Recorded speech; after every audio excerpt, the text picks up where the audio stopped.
আসসালামু আলাইকুম রহমতুল্লাহি ওয়া সম্মানিত দর্শক, আপনারা যারা আজকের এই অনুষ্ঠান দেখছেন, মোরেলে সবাই অবগত আছেন যে গত রাতে রাজধানীর যে নিকটবর্তী জেলা গাজীপুর, সেখানে কি দুর্ঘটনা ঘটেছে এবং গাজীপুরকে কেন্দ্র করে আজকের এই দিনে পুরো দেশে একটি অস্থিরতা বিরাজ করছে। এবং গাজীপুরে সেই ঘটনা, অর্থাৎ গত রাতের যে ঘটনা, এটি যে কোন জায়গা থেকে শেষ হয়, কোন পক্ষ বিজয় হয় আর কোন পক্ষ এখানে পরাজিত হয়, সেই জিনিসগুলো এখনো পর্যন্ত বলা যাচ্ছে না। তবে পুরো ঢাকা শহর থমথমে এবং রাস্তাঘাটে ভিড় নেই বললেই চলে, এবং সর্বত্রই এটা কানাঘুষে এবং সামাজিক মাধ্যমগুলোতে পক্ষে এবং বিপক্ষে প্রচুর তর্ক এবং বিতর্ক হচ্ছে। কাজেই এই বিষয়গুলো নিয়ে কিছু খোলামেলা কথাবার্তা বলার জন্য আপনাদের সঙ্গে আজকের এই লাইভ অনুষ্ঠানে আসলাম। আশা করি আপনারা সঙ্গে থাকবেন এবং আমি চেষ্টা করব আমার যতটুকু ক্ষুদ্র বুদ্ধি আছে সেগুলো দিয়ে নিরপেক্ষভাবে আপনাদেরকে কিছু বলার জন্য আর কি। সম্মানিত দর্শক, আপনারা জানেন যে এই মুহূর্তে বাংলাদেশে মব জাস্টিসের নামে কি হচ্ছে। বঙ্গবন্ধু বাসভবন ৩২ নম্বর ভেঙে চুরে গুড়িয়ে দেওয়া হয়েছে এবং এটি একটা রীতিমতো উৎসবে পরিণত হয়েছে। কারা করেছে, কিভাবে করেছে, কাদের আহ্বানে করেছে এবং এটির পরিণতি কি, সেটি বলার আগে যেটা বলিনি সেটা হলো আওয়ামী লীগের যে রাজনৈতিক থিম অ্যান্ড থিওলজি, এটিকে আওয়ামী বিরোধী লোকেরা আওয়ামী লীগের কিবলা বলে থাকেন। অর্থাৎ এই ৩২ নম্বরকে কেন্দ্র করে আওয়ামী লীগ রাজনীতি করে। কাজেই আওয়ামী লীগকে যদি ধ্বংস করতে হয় তাহলে এই কিবলা ভাঙতে হবে। এখন এই কিবলা ভাঙার জন্য যারা সফল হয়েছেন, যারা ভেঙেছেন, তাদের যে উল্লাস, তাদের যে ঈদের আনন্দ, তাদের যে যাকে বলা হয় উদ্দীপনা, এটি রীতিমতো বাঁধ ভেঙেছে, সেই চাঁদের হাসির বাঁধ ভাঙার মতো। এবং তাদের মধ্যে একটা আত্মবিশ্বাস এত প্রবল থেকে প্রবলতর হয়েছে যে সে যেখানে বঙ্গবন্ধু শেখ মুজিবুর রহমানের বাসভবন, যেটা ভাঙলে বাংলাদেশে কিয়ামত হয়ে যাবে এবং যেটা হাত দিলে আওয়ামী লীগের লোকজন রীতিমতো দেশে সারা দেশে আত্মহত্যা করবে, এরকম অসংখ্য রকম ঘটনা। তো যখন সেই বাড়িটা ভেঙে ফেলা হলো, একটা টু শব্দ হলো না ঢাকা রাজপথে। দ্বিতীয় যে ঘটনাটি সেটি হলো যে এই বাড়িকে কেন্দ্র করে যারাই কথাবার্তা বলার চেষ্টা করেছেন, অভিনেত্রী শাওন, তাকে আটক করা হয়েছিল, আবার ছেড়ে দেওয়া হয়েছে। এবং আপনারা সবাই জানেন যে প্রয়াত হুমায়ুন আহমেদের স্ত্রী শাওন বর্তমান সরকারের সবচেয়ে প্রভাবশালী যে উপদেষ্টা রয়েছেন জনাব আসিফ নজরুল, তার সম্পর্কে শাশুড়ি। কিন্তু সম্পর্কে শাশুড়ি হলেও আসিফ নজরুলের যে স্ত্রী শিলা আহমেদের সঙ্গে শাওনের সম্পর্ক ভালো নয়। আর হুমায়ুন আহমেদের প্রথম স্ত্রীর গর্ভজাত সন্তান যারা আছেন তাদের প্রায় সবার সঙ্গে শাওনের দাকুমড়া সম্পর্ক। তো সেই অর্থে শাওনের সঙ্গে আসিফ নজরুলের সম্পর্ক ভালো থাকার কথা নয় এবং আসলেও সেটা ভালো নেই। এখন শাওনকে যখন গ্রেপ্তার করা হলো তখন মানুষ খুব খুশি, আওয়ামী বিরোধীরা খুব খুশি এবং তাকে নিয়ে বিশ্রী রকম ট্রল করা হলো। আবার পরবর্তীতে দেখা গেল যে শাওনের সঙ্গে সঙ্গে তার যে ঘনিষ্ঠ বান্ধবী আর একজন অভিনেত্রী, তাকেও গ্রেপ্তার করা হলো, কিন্তু পরবর্তীতে দুজনকে আবার ছেড়ে দেওয়া হলো। এবং এই ঘটনার জন্য আবার সবাই আসিফ নজরুলকে দায়ী করছে যে তার হুকুমে এই জিনিসগুলো ছেড়ে দেওয়া হয়েছে। তারপর যেটি হলো, সারা বাংলাদেশে টার্গেট করে করে বিভিন্ন এলাকাতে মন্ত্রী মিনিস্টারদের বাড়ি ভাঙাচোরা করা হলো। যেমন ফিরোজপুরে রেজাউল করিম নামক একজন মন্ত্রী ছিলেন, নিপাট ভদ্রলোক। তার এলাকাতে তিনি কি করেছেন না করেছেন, বাট আমরা ঢাকা শহরে তাকে একজন সজ্জন ভদ্রলোক হিসেবে জানি, যদিও তিনি এখন অজ্ঞাত স্থানে রয়েছেন। কিন্তু সেই মানুষটির বাড়িও ভেঙে চুরমার করে দেওয়া হয়েছে। আমির হোসেন আমুর বাড়িতে আক্রমণ চালানো হয়েছে, এমনকি তুফাইল আহমেদের বাড়িতে অগ্নিসংযোগ করা হয়েছে। তারপর আরও অনেক অসংখ্য বাড়ি ঘরে, মাহবুল আলম হানিফ থেকে শুরু করে সাবেক রাষ্ট্রপতি আব্দুল হামিদের বাড়িতে, তার চাচাতো ভাইয়ের বাড়িতে, তারপরে অনেকগুলো রিসোর্ট, সেখানেও রীতিমতো হামলা চালানো হয়েছে। ফলে শুক্রবার দিন রাত্রি এবং বৃহস্পতিবার দিন রাত্রি, এই দুটো রাত্রিতে সারা বাংলাদেশ রীতিমতো আগুনে থর করে কেঁপেছে। আর সেই আগুনে একটা বিশেষ পক্ষ বা বিশেষ গোষ্ঠী ভীষণ রকম উল্লাস নৃত্য করেছে, আর অপর পক্ষটি কেউ রাগে, ক্ষোভে, ক্রোধে, যাকে বলা হয় জিঘাংসায়, তারপরে সেটা প্রতিশোধ স্পৃহায়, আবার অনেকে ভয়ে থর করে কেঁপেছেন। তো এরই মধ্যে যেটি খবর এলো সেটা হলো গাজীপুরের একজন মন্ত্রী ছিলেন আকমা মুজাম্মেল হক। তিনি মুক্তিযোদ্ধা বিষয়ক মন্ত্রী ছিলেন এবং সরকারের মন্ত্রীদের মধ্যে সবচেয়ে যাকে বলা সিনিয়র মন্ত্রী ছিলেন। তো তার বাড়ি ভাঙার জন্য কে বা কারা গিয়েছে, বা বাড়িতে লুটপাট করার জন্য কে বা কারা গিয়েছে, এখানে বিপরীতমুখী কথাবার্তা শোনা যাচ্ছে। তো এখানে যে গুজবগুলো ছড়িয়ে পড়েছে সেটা হলো সেই বাড়িতে যারাই আক্রমণ করতে গিয়েছে বা লুটপাট করতে গিয়েছে তাদেরকে এলাকাবাসী গণপিটুনি দিয়েছে। কেউ কেউ বলছেন, প্রচার হয়ে গেছে যে ওখানে 3 জনকে একেবারে রীতিমতো গণপিটুনি দিয়ে মেরে ফেলা হয়েছে, এই ধরনের একটি গুজব ছড়িয়ে পড়েছে। আবার অন্যদিকে যারা ছাত্র জনতা, তাদের বক্তব্য হলো যে সারা দেশে যে মব জাস্টিস হচ্ছে বা জ্বালাও পোড়া হয়েছে, এটা মানে কিছু কিছু ক্ষেত্রে কেন্দ্রীয় সিদ্ধান্তে করা হয়েছে, খুবই সিস্টেমেটিক হইতে দিনের আলোতে।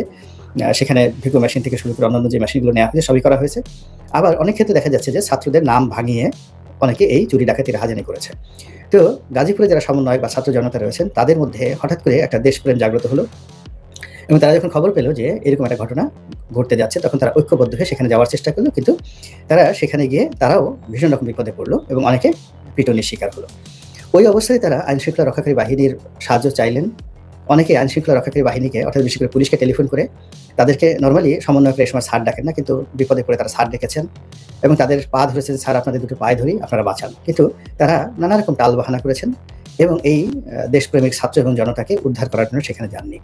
ফলে সেখানে প্রথম আলো রিপোর্ট অনুযায়ী প্রায় 15 জন সেই ছাত্র এবং জনতা গুরুতর আহত হয়েছেন এবং সেনাবাহিনী গিয়ে তাদেরকে মুমূর্ষু অবস্থায় উদ্ধার করেছেন। অনেককে সেই ব্যাটারির রিকশায় করে এনেছেন, ভীষণ রকম বিশ্রী এবং অবস্থা। এবং তারই প্রেক্ষিতে ছাত্র জনতা, বিশেষ করে আন্দোলনকারী, তাদের হাতে ঘা লেগেছে এবং তারা এখন লং মার্চ টু গাজীপুর। আজকে আমি যে ভিডিওটা করছি এই সময়টাতে ফেসবুকে দেখলাম যে যারা শীর্ষস্থানীয় নেতৃবৃন্দ রয়েছেন, তারা লং মার্চ টু গাজীপুর ঘোষণা দিয়ে গাজীপুরে আওয়ামী লীগের 14 গোষ্ঠী উদ্ধার করার জন্য তারা সেদিকে রওনা করবেন এবং সেই দৃঢ়তা নিয়ে তারা সেদিকে এগিয়ে যাচ্ছে।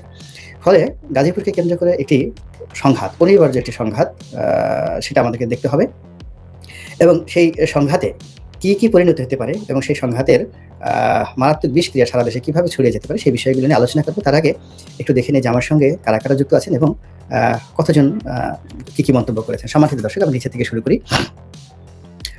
এখানে যারা আছেন বেশিরভাগই মনে হচ্ছে যে আওয়ামী লীগের লোকজন। তো আওয়ামী লীগের যারা লোকজন আছে তাদের ভাই ছাত্র জনতার আগের মতোই আছে নাকি বদলাইছে নাকি একটু বদলায়, আপনি একটু ছাত্র জনতার সংজ্ঞার কথা বলবেন। ঈদ মোবারক। নাম নিতে ভয় পান, এটা কে বলেছেন? শাহিন। কার নাম নিতে ভয় পাবো বলেন তো ভাই? এই যেখানে লাইভ করতেছি, অফিসে একা একা বসে আছি, আপনারা এখানে ফেসবুকে বসে বড় বড় কথা বলছেন। কার নাম নিতে বলেন ভয় পান? ডক্টর ইউনূসের নাম নিতে, সার্জিসের নাম নিতে, অমুকের নাম নিতে? কার নাম নিতে? সেনাবাহিনীর প্রধান ওয়াকারুজ্জামান? কার নাম নিতে ভয় পাবে বলেন? এই সমস্ত কথাবার্তা কোথায় বলেন? শেখ হাসিনার সঙ্গে যুদ্ধ করে 2014 থেকে 24 পর্যন্ত ঢাকা শহর বাংলাদেশে টিকে আছে এবং এখনো পর্যন্ত যারা এই মব করছে, যা কিছু করছে, তারা শেখ হাসিনার তুলনায় অবোধ শিশু। শেখ হাসিনার সঙ্গে লড়াই করে এই জায়গাতে টিকে আছে, এখন আপনি কাকে ভয় করার কথা বলতেছেন? মানে নিজের ভয় অন্যের প্রতি, এই যে মিস্টার শাহিন, নিজের ভয় অন্যের প্রতি, এগুলো মানে যাকে বলে অঙ্কুরিত করার চেষ্টা করবে না। সব মানুষ ভয় পেলে দেশ থাকতো না। ধন্যবাদ গাজীপুরবাসী। আবার জেগে ওঠে বাংলাদেশ, অতি উৎসাহী কিছু ভালো না, সোনার বাংলাদেশ ইত্যাদি ইত্যাদি। ভাইজান, ঘরের মানুষ ঘরে এলে আমরা সবাই খুশি হব। জয় বাংলা, জয় বঙ্গবন্ধু। মানে সবাই বেশি পিটিয়ে আহত করেছে কেন? ঈদ মোবারক, সোনার বাংলা সবাই। আচ্ছা, যেটা মনে হলো যে আমার এখানে যারা আসছেন এই অনুষ্ঠানটা দেখার জন্য, তারা প্রায় সবাই আওয়ামী লীগের লোকজন আছেন। আর আওয়ামী লীগের লোকজন এই ঘটনায় ভীষণ রকম উজ্জীবিত এবং ভীষণ রকম খুশি। গাজীপুরের এই ঘটনা নিয়ে গত রাত থেকে আজ পর্যন্ত যে ঘটনাগুলো ঘটেছে, খুবই যাকে বলা হয় অ্যালার্মিং এবং ভীতিকর। প্রথম অবস্থা হলো, পুলিশের সাবেক আইজি বেনজির একটি বিবৃতি দিয়েছেন এবং সেটি আবার পুলিশ অ্যাসোসিয়েশন প্রতিবাদ করেছেন এবং সেটি বলেছেন যে এই ধরনের বক্তব্য দেওয়া বেনজিরের জন্য রাষ্ট্রদ্রোহ। কিন্তু তিনি তো নিরাপদ দূরত্বে রয়েছেন। তিনি যেটা বলেছেন যে পুলিশে শতকরা 90% লোক আওয়ামী লীগের, তাদের সঙ্গে ডক্টর বেনজির এবং অন্যান্য যারা পালিয়ে আছেন, কমান্ডিং অফিসার, যারা এই গত 15 বছর ধরে পুলিশ বাহিনীকে নিয়ন্ত্রণ করেছেন। এমনকি যারা জেলখানাতে রয়েছেন, ওনার কথা যা বোঝা গেল, পুলিশের যারা সাবেক দুজন আইজি, তাদের সঙ্গে পুলিশের বিভিন্ন স্তরের কর্মকর্তাদের নিয়মিত যোগাযোগ রয়েছে। পুলিশ এখানে সাহায্যকারী শক্তি হিসেবে নিউট্রাল আছে এবং সরকারকে সহযোগিতা করছে না, করবে না। বেনজিরের কথা মতো আওয়ামী লীগ যদি অর্গানাইজ হতে পারে, এগিয়ে যেতে পারে, পুলিশ সেখানে তাদেরকে প্রোটেকশন দেবে। এর চাইতে মানে যাকে বলা হয় ভয়াবহ, মানে ডক্টর ইউনূস সরকারের জন্য এর চাইতে ভয়াবহ, ভয়ঙ্কর কথা আর হতে পারে না। কিভাবে তারা সামাল দিবেন, কিভাবে পুলিশ বাহিনী সামাল দিবেন এবং কিভাবে কি করবে সেটা তাদের ব্যাপার। কিন্তু এই বক্তব্য দীর্ঘদিন জামাতের লোক বলে আসছিল, তারপরে শেষে সরকারের লোকজন বলে আসছিল যে প্রশাসনের রন্ধ্রে রন্ধ্রে আওয়ামী লীগের লোকজন ঢুকে আছে এবং তারা এই দেশের সর্বনাশ ঘটাচ্ছে। তো এটি ডক্টর বেনজিরের কথায় ফুটে উঠল। 2 নম্বর হলো জাহাঙ্গীরের, গাজীপুরের সাবেক মেয়র জাহাঙ্গীর। তিনি জনপ্রিয়, গাজীপুরে খুবই জনপ্রিয়, আবার তার সঙ্গে সঙ্গে বিতর্কিত। এবং জাহাঙ্গীরের কারণে বিগত দিনগুলোতে বিএনপির সঙ্গে আওয়ামী লীগের অনেকগুলো সম্পর্ক নষ্ট হয়েছে। যেমন সর্বশেষ যে দুটো বিএনপির মহাসমাবেশ, একেবারে যেটা 28 অক্টোবরের যেটি মহাসমাবেশ ছিল, সেই মহাসমাবেশ কিন্তু জাহাঙ্গীর লোকজন সহকারে মিন্টো রোড দিয়ে যেভাবে প্রধান বিচারপতির বাসভবনের ওখানে যাচ্ছিলেন এবং ওখান থেকে কিন্তু মারামারিটা সূত্রপাত হয় এবং তার থেকে মূলত এই যে বিএনপির সেই অনুষ্ঠানকে পণ্ড করা, এটার এগেনস্টে পুলিশি অ্যাকশন, তারপরে যা কিছু ঘটেছে, এটাই কিন্তু গণতান্ত্রিক যে যাত্রা মিছিল, সেই মিছিলের যে কফিন, কফিনে একেবারে শেষ পেরেকটা সেদিন মেরে দেওয়া হয়েছে এবং ওই দিনই আসলে শেখ হাসিনার পতনটা সূচিত হয়েছে। এবং আজকের যে অরাজনৈতিক সরকার, আজকের যে ২-১১ সরকার, যাহা বলেন না কেন, যেভাবে আপনি যে কথা বলেন না কেন, ডক্টর মোহাম্মদ ইউনূস বলেন, ওয়াকারুজ্জামান বলেন, যা কিছু বলেন, ওই দিন থেকে কিন্তু সূত্রপাত হয়েছে এবং এটি সূত্রপাত করেছিল জাহাঙ্গীর। এখন জাহাঙ্গীরের যে সমস্যা, জাহাঙ্গীরের বিরুদ্ধে বিস্তর অভিযোগ ছিল প্রধানমন্ত্রী শেখ হাসিনার কাছে, সাবেক প্রধানমন্ত্রী। তো তিনিও জাহাঙ্গীরকে কখনো স্বাভাবিকভাবে নেননি। তিনি জাহাঙ্গীরকে বাদ দিতে চেয়েছিলেন দলীয় রাজনীতি থেকে। কিন্তু গাজীপুরের যে অভ্যন্তরীণ রাজনীতি, সেই অভ্যন্তরীণ রাজনীতিতে বিভিন্ন অন্তর্দ্বন্দ্ব, কলহ, বিবাদের কারণে জাহাঙ্গীর ওবায়দুল কাদের থেকে শুরু করে আকামা মোজাম্মেল থেকে শুরু করে আর অনেকের সাহায্য এবং সহযোগিতা পেয়ে, এমনকি বিএনপি লোকদের সাহায্য সহযোগিতা পেয়ে সে সেখানে স্বতন্ত্র এমপি হয়ে গেলেন। তো স্বতন্ত্র এমপি হয়ে যাওয়ার পর তার ক্ষমতা, যাকে বলে অতীতের যে কোনো সময়, সেটা আরো অনেক অনেক বেড়ে গেল, গ্রহণযোগ্যতাও বেড়ে গেল। এবং এই জাহাঙ্গীর শেষের দিকে এসে তিনি আহত হয়েছেন, ধরা পড়েছেন।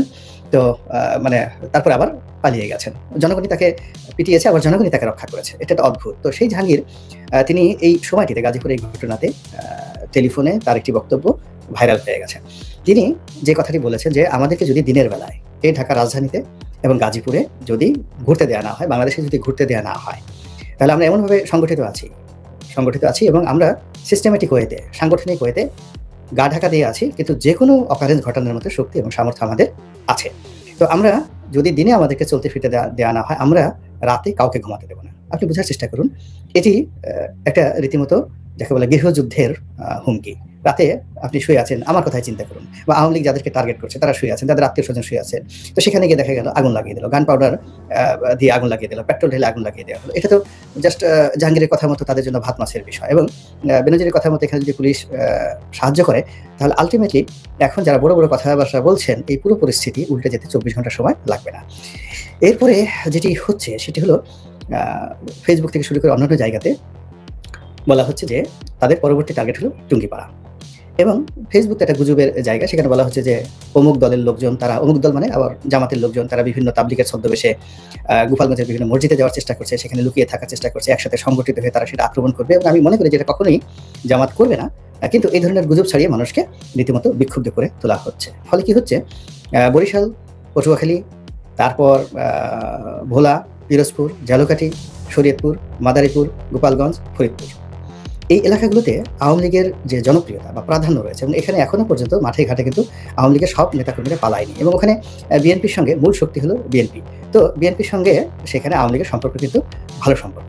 তো তারা যদি এই কয়টি এলাকাতে কেবলমাত্র জামাতকে এবং সমন্বয়ককে টার্গেট করে, যেখানে যেখানে তাদের শক্তিমত্তা রয়েছে দিনে এবং রাতে, এবং আস্তে আস্তে কি হচ্ছে যে একজন আরেকজনের বিরুদ্ধে চাণক্য নীতির মতো লাগিয়ে দিয়ে, অর্থাৎ প্রথমে যদি তারা দেখা গেল যে সমন্বয়কদের ব্যাপারে এখন অনেকের দুর্বলতা আছে, তারা যদি প্রথমে জামাতকে টার্গেট করে, তারপরে সমন্বয়কদেরকে টার্গেট করে, তারপর ধীরে ধীরে নিজেদের শক্তিমত্তা বৃদ্ধি করে অন্যান্য এলাকাতে যায়, এবং সবার শেষে যদি তারা রাজধানীতে আসে, তাহলে সেই পরিস্থিতি কতটা জটিল হতে পারে। ফলে এখন যে ঘটনাগুলো ঘটেছে, এই ঘটনাগুলোর ইমিডিয়েটলি সরকারের পক্ষ থেকে এগুলোর যাকে বলা হয় নিয়ন্ত্রণ তাদের করতে হবে। নিয়ন্ত্রণ যদি তারা করতে না পারে, তাদেরকে পদত্যাগ করতে হবে, তাদেরকে চলে যেতে হবে। আদারওয়াইজ তারা একটা সময়, কিন্তু বেশ কয়েকজন লোক বলছেন যে, কাদের সিদ্দিকী সাহেব বলেছেন যে শেখ হাসিনার যে পরিণতি হয়েছে তার চেয়ে আরো অনেক জঘন্য পরিণতি হবে ডক্টর মোহাম্মদ ইউনূসের। আমি তার এই বক্তব্য ঠিক ওইভাবে না বলে আমি বলছি যে ডক্টর মোহাম্মদ ইউনূস যদি সতর্ক না হন এবং তিনি যদি কার্যকর ব্যবস্থা নিতে না পারেন, তাহলে কাদের সিদ্দিকীর যে আশঙ্কা সেটি বাস্তবে রূপান্তরিত বা পরিণত হতে পারে।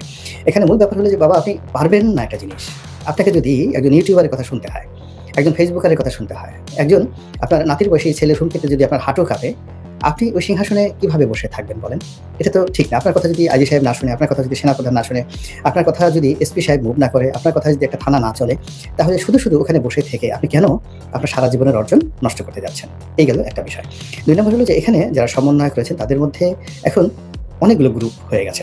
সরকার একটা গ্রুপ আছে, বাইরে নতুন রাজনৈতিক দল যারা করতে চাচ্ছেন তাদের একটা গ্রুপ আছে, রাজনীতি করতে চান না তাদের একটা গ্রুপ আছে, আবার সমন্বয়কদের মধ্যে জামাতের একটা গ্রুপ আছে, কেউ কেউ বলেন যে হিজবুত তাহরিরেরও এখানে একটা গ্রুপ রয়েছে। সব মিলিয়ে সমন্বয়কদের মধ্যে যে একটা সেন্ট্রাল কমান্ড আছে, বা তাদের সার্ভিসের কথা মতো সারা বাংলাদেশের সমন্বয়করা চলে, এটা আমার কাছে মনে হচ্ছে না। সেখানেও তাদের বেশ কিছু সমস্যা রয়েছে। তো এতগুলো সমস্যা নিয়ে যেখানে পুলিশ বাহিনী থেকে শুরু করে কোনো বাহিনী ঠিকমতো অ্যাক্ট করছে না, সেখানে আপনি ম্যাসিভ সারা দেশে যেভাবে আওয়ামী লীগের বিরুদ্ধে অপারেশন চালানো হচ্ছে, সেই অপারেশনগুলো সফলতা পাবে না, এটাই স্বাভাবিক বিষয়। 2 নম্বর হলো যে, প্রকৃতির একটা নিয়ম হলো, মানুষের দেয়ালে যখন পিঠ ঠেকে যায়, তখন কিন্তু সে যাকে বলে রুখে দাঁড়ায়। এমনকি আপনি একটা পিঁপড়া দেখবেন, একটা পিঁপড়া আপনি তাকে কামড় মানে পাড়া দিতে যান, ও একটা সময় যখন বুঝে যায় যে সে মরে যাবে, তখন সে তার সর্বশক্তি দিয়ে আপনাকে কামড়ে ধরে, এবং আপনি যদি তাকে পিঁপড়াটা ছাড়াতে চান, আপনাকে এমনভাবে কামড়ে ধরবে যে ওর মস্তক মানে মুন্ডু, ওখানে মুন্ডু থেকে শরীর আলাদা করে ফেলবেন, তবুও সে কামড় ছাড়বে না। তো একটা পিঁপড়া যদি এতটা জেদি হয়ে যেতে পারে, তাহলে আশরাফুল মখলুকাত মানুষ, তাদের মধ্যে যখন জিদ আসে, তাদের মধ্যে যখন অপমান আসে, তখন তারা কতটা ভয়ঙ্কর হতে পারে, এই বিষয়গুলো এখন যারা তরুণ এবং যুবক আন্দোলনের নেতৃত্ব দিচ্ছেন তাদেরকে বুঝতে হবে। ২ নম্বর হলো যে মব যে কথাটি বলা হয়, মবের সবচেয়ে ভয়ঙ্কর দিক হলো যখন মব সংগঠিত হয়, তখন মানুষের মস্তিষ্ক শূন্য হয়ে যায়, বিবেক শূন্য হয়ে যায়, তার শরীরে শুধুমাত্র পাশবিক শক্তি থাকে, বিচার থাকে না, বিবেচনা থাকে না, বিবেক থাকে না, শুধুমাত্র একটি পশুর যে শক্তিমত্তা থাকে, হিংস্রতা থাকে, ওইরকম হিংস্রতা যখন তৈরি হয়ে যায়, তখনই ওটাকে মব বলা হয়।